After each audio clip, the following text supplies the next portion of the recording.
सोचिए, हमारे शरीर के अंदर मांसपेशियों को कसकर एक साथ रखने वाला एक ढांचा है, एक तरह का जाल। अब अगर वही जाल कमजोर पड़ने लगे तो क्या होगा? आज हम एक ऐसी ही दुर्लभ लेकिन बेहद जरूरी बीमारी की तह तक जाएंगे, जिसका नाम है एलियरिक कंजेनिटल मस्कुलर डिस्ट्रॉफी, यानी यूसीएमडी। नमस्ते।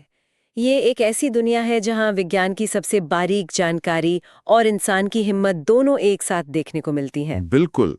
हमारे पास जो स्रोत सामग्री है वो हमें एक जटिल आनुवांशिक पहेली से लेकर भविष्य की अविश्वसनीय टेक्नोलॉजी तक का एक सफर कराती है।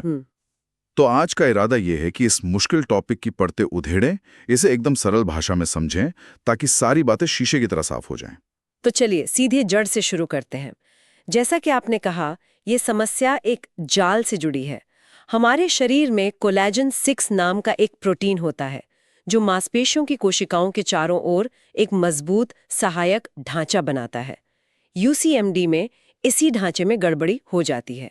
ये या तो बनता ही कम है या फिर ठीक से काम नहीं करता। अच्छा, तो ये ढांचा ही कमजोर पड़ जाता है। जब ऐसा होता है तो शरीर के अंदर असल में क्या गड़बड़ होती है? इसका जेनेटिक मतलब आनुवंशिक कारण क्या है? इसके पीछे ना 3 खास जीन्स हैं, COL6A1, COL6A2 और COL6A3।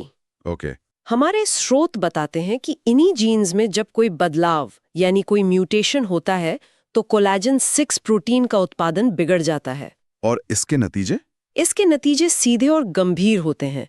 पहला, मांसपेशियों को वो सहारा नहीं मिल पाता जिसकी उन्हें जरूरत है।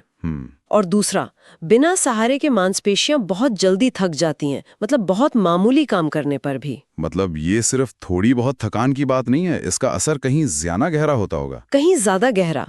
इसका असर हमारे जोड़ों पर बहुत अजीब तरीके से पड़ता है। एक तरफ तो शरीर के बड़े जोड़ों जैसे घुटने, कोहनी और टखनों में अकड़न आने लगती है।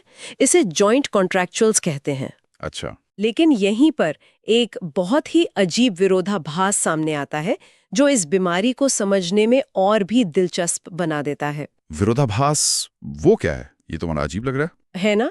स्रोत बताते हैं कि जहां एक तरफ बड़े जोड़ अकड़ रहे होते हैं, वहीं दूसरी तरफ शरीर के छोटे जोड़, खासकर उंगलियों और पैर की उंगलियों के जोड़, जरूरत से ज्यादा ढीले यानी हाइपरलैक्स हो जाते हैं। अरे, मतलब एक ही शरीर में अकड़न भी और जरूरत से ज्यादा लचीलापन भी? बिल्कुल, एक ही बीमारी शरीर में दो बिल्कुल उल्टे काम कर रही है। और समय के साथ इसका असर सांस लेने में मदद करने वाली मांसपेशियों पर भी पड़ने लगता है। ये जानना कि ये बीमारी परिवारों में कैसे चलती है भी जरूरी होगा। क्या ये हमेशा माता पिता से बच्चों में आती है? जरूरी नहीं, कुछ मामलों में ये वंशानुगत होती है, मतलब परिवार में पीढ़ी दर पीढ़ी चलती है। लेकिन स्रोत इस बात पर भी जोर देते हैं कि कई मामलों में ये एक नया म्यूटेशन होता है। नया म्यूटेशन मतलब जीन और प्रोटीन की एक जटिल दुनिया है। लेकिन ये सब बाहर से कैसा दिखता है? अगर कोई डॉक्टर किसी बच्चे को देख रहा है तो उसे क्या लक्षण नजर आएंगे जो यूसीएमडी की तरफ इशारा करते हैं? लक्षण अक्सर जन्म के तुरंत बाद या शुरुआती बचपन में ही दिखने लगते हैं। सबसे पहला और बड़ा संकेत है मांसपेशियों की कमजोरी। ऐसे बच्चों को अपना सिर संभालने में, बिना सहारे के बैठने में और फिर चलने में सामान्य बच्चों से ज्यादा समय लगता है।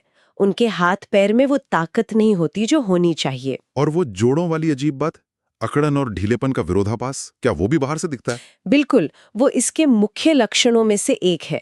डॉक्टर देख सकते हैं कि कोहनी और घुटने पूरी तरह सीधे नहीं हो पा रहे हैं, जबकि उंगलियां और अंगूठे असामान्य रूप से मुड़ रहे हैं। लेकिन स्रोत एक और खास लक्षण पर रोशनी डालता है जो यूसीएमडी की पहचान में बहुत मदद करता है। वो क्या है? वो है त्वचा। इन मरीजों की त्वचा अक्सर बहुत नर्म, मुलायम और ढीली महसूस होती है, जिसे स्किन हाइपरलैक्सिटी कहते हैं। अच्छा, ये एक बड़ा संकेत है। हाँ, ये इस बीमारी का एक बड़ा संकेत माना जाता है। और सांस लेने की समस्या का क्या? वो कब और कैसे सामने आती है? ये बहुत ही महत्वपूर्ण पहलू है, क्योंकि इस पर अक्सर शुरुआत में ध्यान नहीं जाता। जैसे जैसे बच्चे बड़े होते हैं, सांस लेने वाली मांसपेशियां भी कमजोर होने लगती हैं। इसका सबसे ज्यादा असर रात में नींद के दौरान पड़ता है। रात में? जी, हो सकता है बच्चे को रात में ठीक से सांस ना आए, जिससे सुबह उठने पर सिर दर्द हो, दिन भर थकान रहे या बार बार खांसी आए। चलने फिरने की क्षमता पर भी असर पड़ता है। कुछ बच्चे चलना सीख तो जाते हैं, लेकिन उम्र के साथ उनकी ये क्षमता कम हो सकती है और उन्हें सहारे की जरूरत पड़ सकती है। हमारे स्रोतों में एक और मिलती-जुलती बीमारी बेथलेम मायोपैथी का भी जिक्र है। हम्म ये सुनने में काफी हद तक यूसीएमडी जैसा ही लगता है। हम्म। इन दोनों में फर्क कैसे किया जाता है? ये सवाल बहुत जरूरी है, क्योंकि दोनों का कारण एक ही है, कोलेजन वी की गड़बड़ी। हाँ। लेकिन इनकी गंभीरता में जमीन आसमान का फर्क है।